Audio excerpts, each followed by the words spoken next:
رجب کے بارے میں حضور رسالت صلی اللہ تعالیٰ علیہ وسلم کا ارشاد ہے کہ اگر کوئی مسلمان اس ماہ میں ایک روزہ رکھے اور اللہ تعالیٰ سے آخرت کی طلب رکھے تو اللہ کریم اسے مقبولیت عطا فرماتا ہے اور جنت نصیب کرتا ہے، اور اگر کوئی دو روزہ رکھے تو اسے اسی طرح دو حصے ثواب ملے گا۔ اسی طرح روزہ رکھنے کی زیادہ تعداد کے مطابق اللہ تعالیٰ اس بندے کے حق میں اپنے افضال و اکرام اور عطیات میں اضافہ فرماتا ہے۔ غرض کہ ماہ رجب کو اس واسطے سے مطہر کہا جاتا ہے کہ جو کوئی اس میں روزہ رکھتا ہے، عبادت گزاری کرتا ہے، وہ گناہوں سے پاک ہو جاتا ہے۔ حضور اکرم صلی اللہ تعالیٰ علیہ وسلم نے فرمایا کہ ماہ رجب میں ایک روزہ رکھنے کا ثواب 30 سال کے روزے کے ثواب کے برابر ہے۔ اس مقدس مہینے میں روزے دار اور عبادت گزار بندوں کو اللہ تعالیٰ بے شمار برکتیں اور بزرگی عطا فرماتا ہے۔ حضور اکرم صلی اللہ تعالیٰ علیہ وسلم کا ارشاد گرامی ہے کہ بزرگی سے مراد دیدار الہی ہے۔ یہ بات سب سے افضل و اکرم ہے، اور جب ایسا شخص موت کے قریب ہوتا ہے تو اللہ کریم اس پر موت کی سختی آسان فرما دیتا ہے، اور وہ قبر کے عذاب سے محفوظ اور ہمیشہ خوش و خرم رہتا ہے۔ حضرت اکرمہ ابن عباس رضی اللہ تعالیٰ عنہ سے روایت کرتے ہیں کہ رسول پاک صلی اللہ تعالیٰ علیہ وسلم نے فرمایا کہ رجب تو خدا کا مہینہ ہے اور میرا اور میری امت کا مہینہ شعبان ہے۔ حضرت ابو ہریرہ رضی اللہ تعالیٰ عنہ روایت کرتے ہیں کہ رسول کریم صلی اللہ تعالیٰ علیہ وسلم کا فرمان ہے کہ رجب اور شعبان کے مہینے میں مسلمانوں کو ضرور روزہ رکھنی چاہیے۔ حضرت انس رضی اللہ تعالیٰ عنہ سے روایت ہے کہ رسول مقبول صلی اللہ تعالیٰ علیہ وسلم کے ارشاد کے مطابق ماہ رجب حرمت کے لیے، شعبان عبادت کے لیے، اور رمضان شریف انعامات الہی حاصل کرنے کے لیے ہے۔ ماہ رجب میں بندے کی نیکیاں دوگنی ہو جاتی ہے، شعبان میں برائیاں دور ہو جاتی ہے، اور رمضان میں اللہ تعالیٰ کرامات کا ظہور ہوتا ہے۔ اس لحاظ سے ماہ رجب نیکی میں آگے بڑھنے کا، شعبان نیکی میں متوسط چلنے والوں کا، اور رمضان شریف گنہگاروں کی بخشش کا مہینہ ہے۔ حضرت جنون مصری رحمۃ اللہ تعالیٰ علیہ فرماتے ہیں کہ ماہ رجب کھیتی بونے کے واسطے ہے، شعبان اس کھیتی کو پانی دینے کے لیے، اور اپنی کامیاب بوئی ہوئی کھیتی کی فصل کاٹنے کا مہینہ ہے۔ کچھ اللہ والوں نے فرمایا کہ سال تو ایک پیڑ کی طرح ہے، ماہ رجب اس پیڑ کے پتے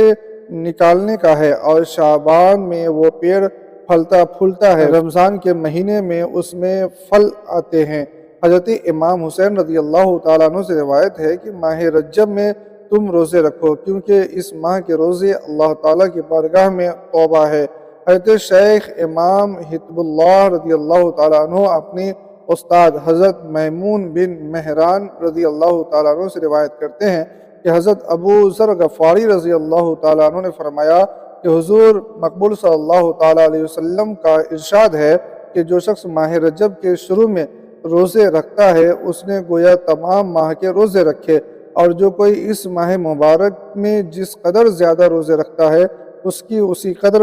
بدی نیکی میں تبدیل کی جاتی ہے۔ اکثر علماء دین اور قرآن کریم و حدیث نبوی صلی اللہ تعالیٰ علیہ وسلم کی روح سے تمام سال میں 14 راتیں شب بیداری کرنا بڑے ثواب کا موجب ہے، یعنی محرم کی پہلی رات، 10ویں محرم کی رات، رجب کی 15ویں رات، رجب کی ہی 27ویں رات، شعبان کی 15ویں رات، 14 شعبان کی رات کی پہلی اور آخری تک راتیں، پہلی، تیسری، 5ویں، 7ویں اور 21ویں، 23ویں، 25ویں، 27ویں، 29ویں راتیں، اور دونوں عیدوں کی راتیں۔ اسی طرح سال میں یہ دن عبادت گزاری کے لیے بہت مبارک ہے۔ عاشورہ محرم یعنی 10 محرم کا دن، شعبان کی 15ویں کا دن، جمعے کا دن، دونوں عیدوں کا دن، اور ذی الحجہ کے 10 دن، ان کے علاوہ ماہ رمضان المبارک کے متعلق زیادہ تاکید ہے۔ اکثر صحابہ رضی اللہ تعالیٰ عنہ نے حضرت سلمان رضی اللہ تعالیٰ عنہ کے حوالے سے روایت کیا ہے کہ حضور اکرم صلی اللہ تعالیٰ علیہ وسلم نے ماہ رجب کا چاند دیکھ کر فرمایا، اے مسلمانوں، اگر کوئی ماہ رجب میں مومن یا مومنہ 30 رکعت نماز پڑھے اور ہر رکعت میں ایک بار سورہ فاتحہ، 3 بار سورہ اخلاص، قل هو اللہ احد شریف، اور 3 بار قل یا ایھا الکافرون پڑھے، تو اللہ تعالیٰ اس کے تمام گناہ بخش دیتا ہے اور اسے اس قدر ثواب عطا فرماتا ہے کہ جس قدر ایک ماہ روزہ رکھنے والے کو ملتا ہے۔ آئندہ سال کے نماز پڑھنے والوں کو اس کا نام پہلے درج کر لیا جاتا ہے، اس کے اعمال ناموں میں اس قدر ثواب لکھا جائے گا جتنا بدر میں شہید ہونے والے کو ثواب ہے، اور اس کے بعد 1000 درجے زیادہ کیے جائیں گے۔ اگر کوئی شخص تمام ماہ روزہ رکھے اور باقاعدہ نماز پڑھتا رہے تو آگ سے نجات عطا فرمائے گا اور اس کے حق میں جنت واجب ہو جاتی ہے، اور اس کو اللہ تعالیٰ کی حضوری کا شرف بھی حاصل ہوگا۔ حضور اکرم صلی اللہ تعالیٰ علیہ وسلم نے فرمایا کہ میں نے جو کچھ کی خبر مجھے جبریل علیہ السلام نے دی ہے، اور فرمایا اللہ کا رسول ایک ایسی علامت ہے جس کی وجہ سے اور منافق لوگوں اور تمہارے یعنی نماز ادا کرنے والوں کے بیچ فرق ہوگا اور تمہاری تمیز ہو سکے گی، اور کیونکہ جو نماز تم پڑھو گے رجب کی نماز وہ منافق نہیں پڑھ سکتا ہے۔ حضرت ابو ہریرہ رضی اللہ تعالیٰ عنہ کے حوالے سے روایت کی گئی ہے کہ حضور نبی کریم صلی اللہ تعالیٰ علیہ وسلم نے فرمایا کہ جو شخص رجب کی 27ویں تاریخ کو روزہ رکھتا ہے اس کو 50 ماہ کے روزے کا ثواب ملتا ہے،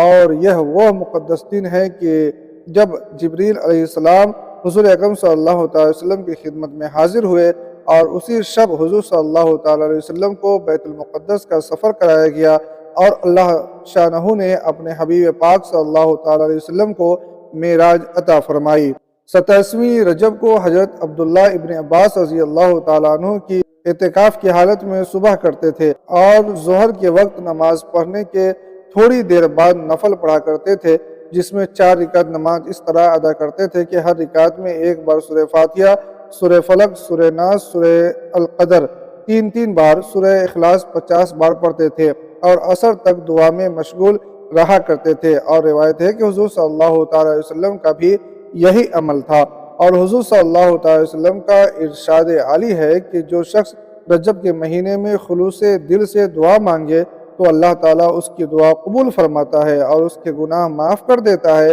اور جو کوئی اس ماہ میں گناہ کرے تو اس کے ایک گناہ کا 10 گنا عذاب ہوتا ہے۔